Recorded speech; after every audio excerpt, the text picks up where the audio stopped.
Fala galera, eu sou o Beto Vanier e sejam muito bem-vindos a mais um podcast Metaverso. Pessoal, hoje nós vamos receber uma pessoa muito especial. Ela é produtora cultural, apresentadora do programa Francamente lá na Rádio Difusora, idealizadora de alguns festivais musicais e uma das mentes por trás das maiores iniciativas culturais, não só da nossa região, mas de todo o nosso país. Com vocês, Taina Franco, seja muito bem-vinda. Obrigada, Beto. Uma honra o convite. Obrigada mesmo pelo convite. Eu que agradeço a sua participação que passaram aqui. Pessoas incríveis, até o Ibis você entrevistou. Ibis Cruz, nosso grande ex-prefeito. Incrível, parabéns pelo projeto. Muito feliz eu que pelo agradeço. convite. Eu que agradeço aqui sua participação. Você que é uma pessoa tão inteligente, sempre ligada aqui nas artes, na cultura, né? O inteligente fica por sua conta. Taina, eu dei uma resumida aqui no seu currículo, que diga-se de passagem é muito bom, mas se apresente um pouco melhor aqui para o nosso público. Você que também já teve programa aqui no Canal 25. Já, na verdade, o Canal 25, em termos de televisão, foi a minha primeira casa, né? Eu me formei em Direito em 2023 e recebi um convite para trabalhar na Rádio Difusora, na época, com o programa Rock Forever, que também estava no Canal 25, e foi assim que o bichinho da comunicação me mordeu. Então, desde 2003, eu venho trabalhando com cultura e comunicação, e o Canal 25 aqui foi minha primeira casa. Ah, que legal. Vamos falar bastante de cultura hoje, né? Mas para começar... Acho que muitas pessoas não têm essa ideia clara na mente, né? Tantas pessoas que falam bobagens da cultura. Explica melhor qual que é esse conceito pra gente, esse conceito cultura.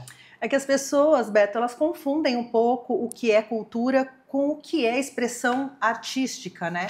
A cultura, ela tem um conceito amplo e para uma sociedade é tudo o que a gente...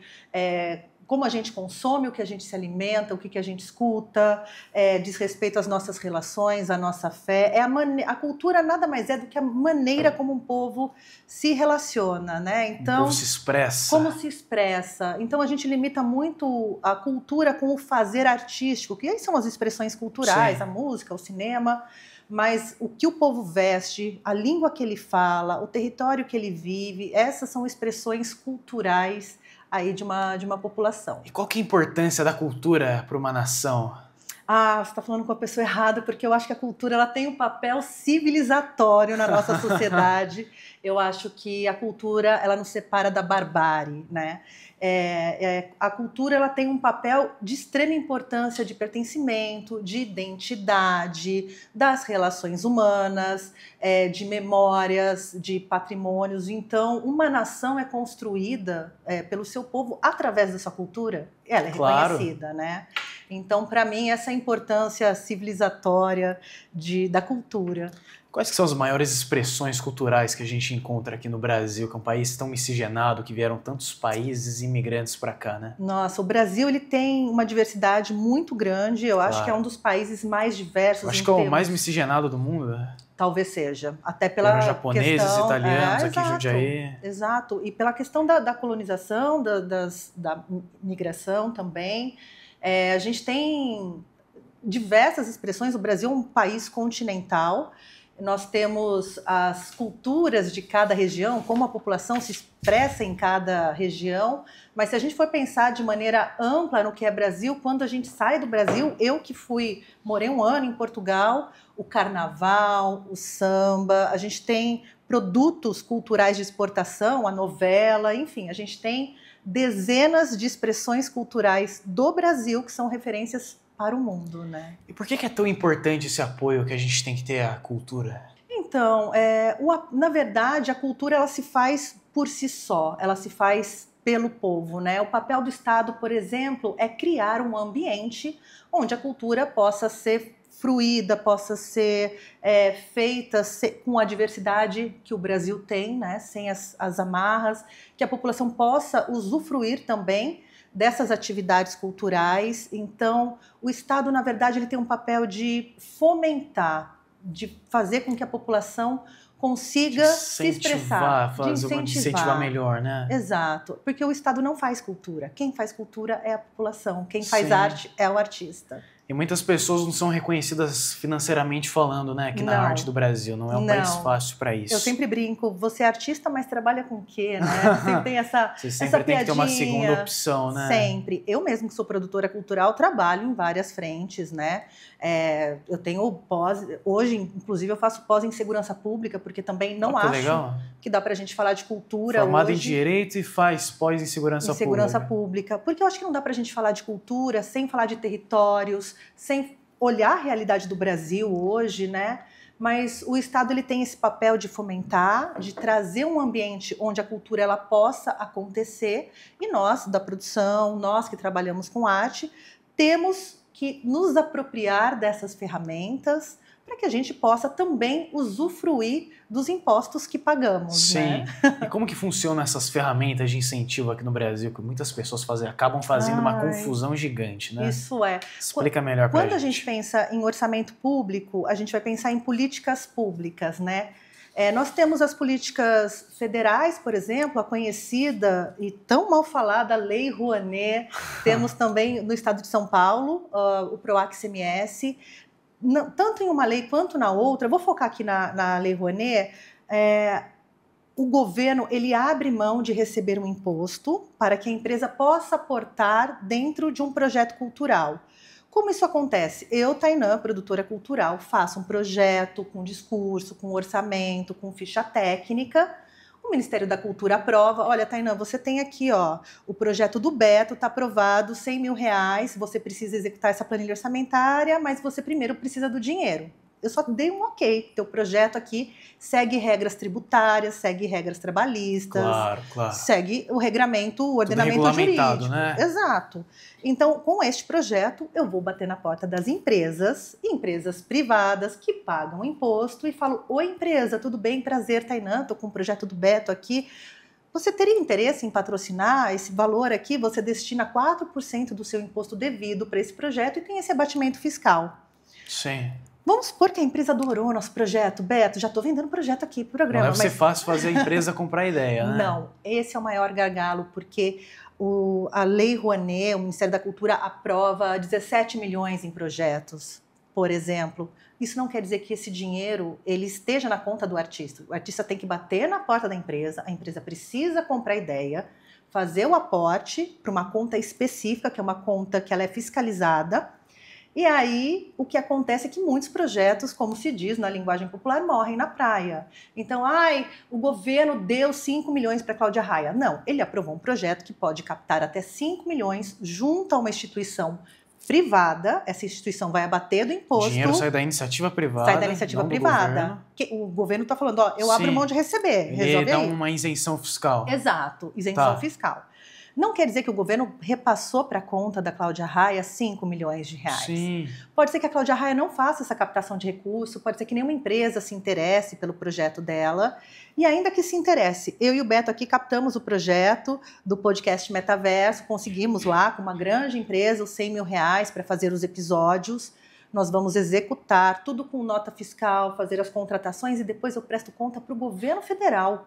Ou seja, se saiu algum dinheiro da conta que não você tem que provar para o governo que você está fazendo o bom uso do dinheiro. O bom uso do dinheiro, porque é dinheiro público. Sim. E se a gente for pensar em termos de orçamento, o orçamento da cultura, em geral, fica abaixo de 1% do orçamento geral. Governo federal? Geral, porque tem municípios que sequer têm orçamento de cultura, tem. Às vezes não chega a 0,5%, mas a gente pensa que é um orçamento muito pequeno. A economia criativa, como a gente chama, representa 3,11% do PIB, gera mais de 7 milhões de emprego, é maior que a indústria automobilística no Brasil. Caramba! Então, quando a gente fala de investimento, porque orçamento público não é gasto, é investimento, assim como se investe quase 20% em educação, a saúde, né, que são, sim. Né, na Constituição Federal a gente tem a obrigação de investir, a cultura é o patinho feio dos orçamentos. Né? É bem menor comparado aos outros. Bem menor. Então, essa questão das leis de incentivo é uma forma que o governo tem como se fosse de terceirizar a responsabilidade do investimento em cultura. Sim. Porque hoje no Brasil, quem decide o projeto que vai ter sucesso ou não, não é o governo.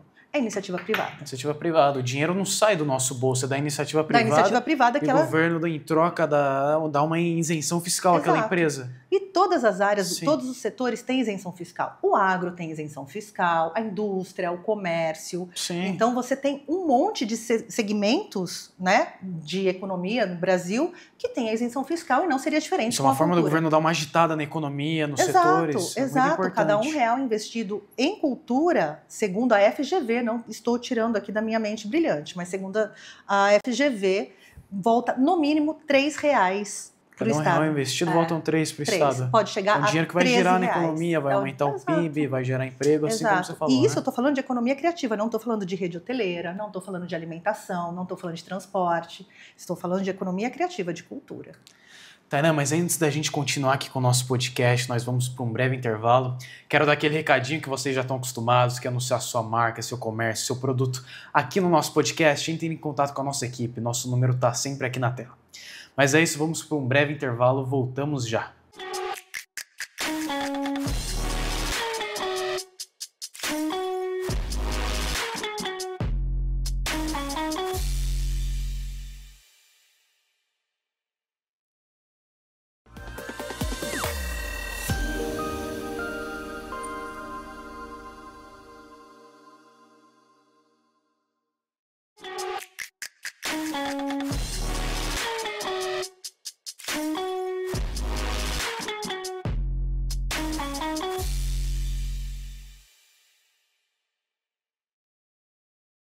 Pessoal, voltamos aqui com o nosso podcast. Para quem está chegando agora, nós estamos tendo a honra de receber a Tainá Franco. Ela que é uma mulher da cultura, da arte, da música. Ela estava falando aqui com a gente um assunto muito legal, que são sobre as leis de incentivo à arte, à cultura. E você citou da Lei Rouanet, né, que tanto gerou polêmica nesses últimos anos aqui no Brasil. Tainá, eu queria saber se também existem leis de incentivo culturais em outros países, não só aqui no Brasil. A figura do mecenas, né, que é aquele que patrocina a arte, é uma figura difundida mundialmente. Cada país lida com sua arte, sua cultura e seus incentivos fiscais de uma forma diferente do outro. No Brasil, nós temos a questão da isenção fiscal, que a empresa aporta, bate no imposto. Nos Estados Unidos, por exemplo, é muito comum eventos para doação, né? Tanto nas universidades quanto para cinema, enfim, nós temos essa figura dos mecenas, dos doadores, é como, inclusive, um capital político, né? Então, quanto mais o cara doa, mais espaço na sociedade tem, porque foi uma cultura criada ali naquele país, né? Sim. Mas há, sim, incentivos fiscais nos Estados Unidos por ser doação. Então, é uma burocracia menor que a do Brasil, inclusive com relação à prestação de contas. Você tem outros tipos de incentivo também, mas creio que, além do incentivo do governo direto, nos Estados Unidos, no caso, também tem as doações privadas, que no Brasil também é possível, né? Diferente dos Estados Unidos, a cultura é diferente, né, do que os Estados Unidos, mas também tem essa questão. Os Estados Unidos que sempre incentivou a produção de filmes, de séries, acho que Hollywood é a grande fonte de marketing do país deles, né, que é o chamado soft power. Indo para um lado mais geopolítico, né? Como é que você analisa essa questão? Olha, o Brasil agora tem se apropriado dessa questão do soft power, né? Sim. Eu estive em Dresden, na Alemanha, e durante a Segunda Guerra Mundial, Dresden foi bombardeada a partir do seu centro por 45 quilômetros. Caramba! Porque a ideia era que, destruindo a cultura de um povo, ele perde a identidade. Caramba. Então, destruíram todos os teatros, bibliotecas. Se a gente pensar nessa importância de pertencimento, de identidade, de território, a cultura, eu acho que ela passa a não ser mais só um soft power, né? Sim, ela se torna quase bélico o poder da cultura nas relações humanas. Mas, de qualquer forma, eu acho que o Brasil ele vem se posicionando culturalmente. A gente teve o filme esse ano que ganhou lá o Oscar de melhor filme estrangeiro. E aí são coisas que unem o Brasil, né? A gente fica com aquela sensação como uma Copa do Mundo. Uma sensação nacionalista, né? Patriota. De união. De pertencer a esse país. Exato. O brasileiro que é um povo muito orgulhoso orgulhoso do nosso país mesmo, Exato. com tantos problemas que nós enfrentamos aqui, né? Esse é um lugar que a gente carrega no peito, né? Fala, quando a gente está fora do Brasil, a gente quer usar a camisa do Brasil de qualquer jeito, a gente quer mostrar nossa carteirinha verde e amarelo, carregar nosso cachorrinho caramelo, para mostrar essas coisas que são da cultura brasileira. Mas o Brasil, comercialmente também, ele exporta novelas, exporta o carnaval também, é um grande atrativo turístico, né? Então o Brasil ele tem se posicionado no mundo com relação à sua cultura, esse soft power. Há exemplo que fez a Coreia do Sul com o K-pop, né? Essa invasão K-pop, né? Lá do BTS. Exatamente. E você muda o referencial, inclusive do que é belo, do que não é. Você muda a língua que se fala. Então, a nossa cultura em outro país, ela tem um poder absurdo de simpatia, de conhecimento, inclusive financeiro, né? Desincentivar o turismo, entre outras coisas. Vamos falar agora de Jundiaí. Como é que é a cultura aqui na nossa cidade? Jundiaí, eu até entrevistei recentemente o Gilberto Giassetti, ele falou da questão cultural que os italianos trouxeram aqui para nossa cidade, né? Como é que você analisa a cultura aqui em Jundiaí? Eu até fiz um documentário sobre imigração italiana em Jundiaí. Que legal. Quando os italianos chegaram, os negros escravizados estavam aqui também com sua cultura, também com sua língua, talvez um pouco menos até pela situação, né, escravagista com relação à sua própria identidade. Mas, de qualquer forma, o Brasil, em Jundiaí específico, nós tivemos os indígenas, nós tivemos os portugueses, os negros escravizados vindos de África, e aí uma grande migração italiana, seguida por uma migração japonesa em 1908, né? Então, essas culturas foram se misturando. E para você ver como a cultura ela é importante, teve uma lei no Brasil na época que era proibido falar outra língua que não o português. Caramba. Nós tivemos uma lei que era proibido falar outra língua que não o português.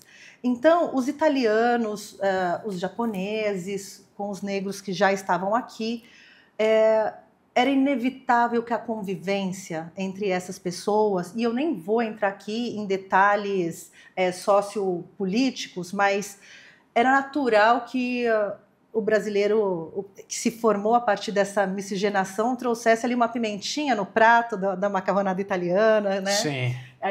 Mesmo a agricultura com a uva, Jundiaí tem uma forte migração italiana, mas também grandes contribuições de outras correntes migratórias para cá, e eu acho que essa mistura fez com que Jundiaí se tornasse um grande polo criativo, né? Sim. Nós temos aqui a música, que é muito forte, nós temos dança, teatro, então eu acho que a partir dessa mistura que aconteceu nessa cidade, nós temos reflexos até hoje. Eu trouxe aqui, você foi presidente do Conselho de Políticas Culturais de Jundiaí. Como é que foi essa sua experiência? Então, eu comecei a me envolver com política cultural para ampliar minha atuação dentro da cultura, não só fazer evento, né, mas também pensar na cidade como um todo. À época, toda cidade tem, ou deveria ter, um Conselho de Cultura. Jundiaí tem um, que é bastante atuante, inclusive faço um convite, não sou mais do Conselho, mas faço um convite para que você, cidadão, possa participar da vida pública da cidade através do Conselho, que é onde a sociedade civil se manifesta, né?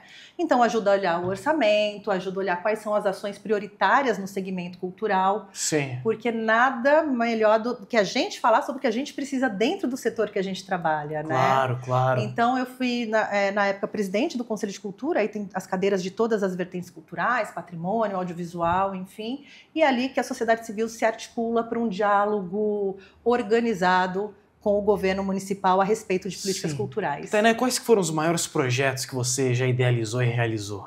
Eu acho que os maiores projetos ainda estão por vir, mas tem projetos que eu me orgulho muito, os documentários, inclusive estou gravando um agora que chama Sentindo Arte, que foi premiado. Sobre o quê? Sobre como artistas com deficiência produzem arte. Interessante. Né? Porque a gente fala muito como ser plateia, mas como eles produzem, quem está no palco, como que é o dia a dia de um artista PCD. Mas tem os documentários que eu fiz junto à Rede Paulista de televisão, por onde eu fiquei 10 anos. Tem o meu comecinho, que eu tenho muito orgulho, o Rock Forever, que também tem um documentário lindo rolando, feito pelo Luciano Frazani e equipe. O TEDx Jundiaí, nós conseguimos a licença do TED Talks para ter o TEDx Jundiaí. Ideias que mudam o mundo, então nós temos a versão aí ampliando vozes jundiaienses para o mundo todo. Então, Sim. estamos indo para o 3º ano do TEDx. Música Move também é um festival que está na televisão, está no Music Box Brasil, todas as entrevistas e os shows. Tem muita coisa que eu tenho orgulho de ter feito, mas tem muita coisa que eu quero fazer também. Quais que são essas coisas? Compartilha aqui com a gente. Segredo! Eu quero fazer o Música Move 2 e quero trabalhar mais com cultura, com crianças e jovens em áreas periféricas. É até por isso que eu estou estudando a questão da segurança pública, de ocupação de território, ocupação de praça pública, ocupação de espaços públicos para a gente fazer atividades culturais. Como você vê a cultura avançando aqui em Jundiaí nos próximos anos? Olha, eu vejo com bons olhos, não só de Jundiaí, mas expandindo, né? Nós temos um sistema nacional de cultura que a gente já discute há mais de 15 anos. Então, eu acho que agora com as leis de incentivo ao Aldir Blanc, inclusive, eu acho que a gente vai ter o SUS da cultura e é brigar por orçamento público, é ficar atento ao orçamento do município, o orçamento que está lá nem sempre é executado, porque também depende da arrecadação, mas eu vejo com bons olhos a participação popular junto aos municípios, em especial Jundiaí, que é minha cidade, para a gente ampliar não só o orçamento, mas também o fazer cultural. E qual que é o orçamento de Jundiaí destinado à educação, que era um assunto que você tinha falado lá no primeiro bloco? Então, geralmente, a destinação de orçamento para a educação gira em torno de 20%, 19% e pouco, porque tem linhas que são constitucionais, então são determinadas pela Constituição Federal. Sim. Saúde, educação. E nós, o patinho feio da cultura, ficamos com aquilo que sobrou do orçamento. Mas, de qualquer forma, quando se fala, vai tirar dinheiro da educação ou não faz carnaval porque a gente precisa de mais uma OBS, gente, para deixar muito claro, o orçamento público não é assim que funciona, não é tirar de um lugar para colocar no outro. Não são coisas excludentes, né? Não são coisas excludentes, e o orçamento público precisa de planejamento, boa execução e participação social, né? Sim. E o orçamento público depende da arrecadação, quem está pagando imposto, se o governo está recolhendo, se está direcionando, porque a ideia do planejamento é que não falte dinheiro para nenhuma das áreas. Claro. Tainá, e para a gente encerrar aqui nosso podcast, deixe uma mensagem final aqui para todos os nossos telespectadores. Ontem eu ainda estava brincando, gente, que você pode fazer cultura sem ser artista, pode dançar feio, pode escrever mal, grava vídeo ruim, mas se expresse aí com as ferramentas que nós temos hoje, inclusive, de inteligência artificial, rede social. A gente tem hoje muitas formas da gente se expressar, da gente pertencer. Antes de compartilhar uma ideia que você não tem certeza, dá uma pesquisadinha, né, para a gente não compartilhar coisas inverídicas nas redes sociais. Eu acho que o principal é a gente olhar um pouquinho para as nossas relações humanas, frequentar espaços de arte, cultura, porque isso ajuda na saúde mental e ressignifica a nossa relação com o mundo. Tainá, muito obrigado aqui pela sua participação. Agradeço, é sempre Beto, bom falar de cultura, de arte, de música. São assuntos tão pertinentes, assim como você explicou aqui durante todo o programa, né?